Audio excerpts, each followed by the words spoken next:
مشہور ترین حدیث جبرائیل ہے کہ نبی کریم صلی اللہ علیہ وآلہ وسلم اپنی کچہری میں بیٹھے ہیں اور ایک ہستی تشریف لاتی ہے اور وہ اتنا جلال رکھتی ہے کہ کسی کی جرت نہیں ہوتی کہ اسے روک کر جو ہے وہ پوچھے، اور وہ ایک بے باک انداز میں چلتے ہوئے نبی کریم کے آگے اتنا قریب جا کے بیٹھتے ہیں کہ زانوں سے زانوں مل جاتے ہیں، اور وہ آقا سے سوال پوچھتی ہے وہ ہستی، اور وہ کہتے ہیں کہ اے اللہ کے رسول یہ بتائیے کہ ایمان کیا ہے؟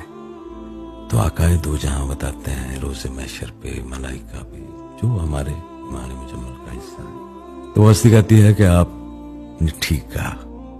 تو سب حیران ہوتے ہیں کہ یہ کون بھئی ہستی ہے کہ اول تو نبی سے سوال کرے اور پھر اگر نبی جواب دے تو وہ آگے سے یہ بھی کہے کہ درست کہا ہے۔ دوسرا سوال پوچھتی ہے کہ اے اللہ کے رسول یہ بتائیے کہ اسلام کیا ہے؟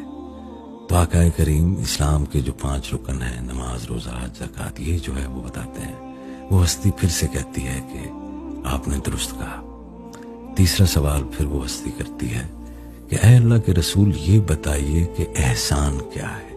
سبحان اللہ۔ وہ قرآن کریم کی آیت جس میں اللہ کریم حکم دے رہا ہے نا کہ میں تمہیں حکم دیتا ہوں کہ عدل قائم کرو اور احسان قائم کرو، ایک ہی درجے کا حکم ہے، ٹھیک ہے؟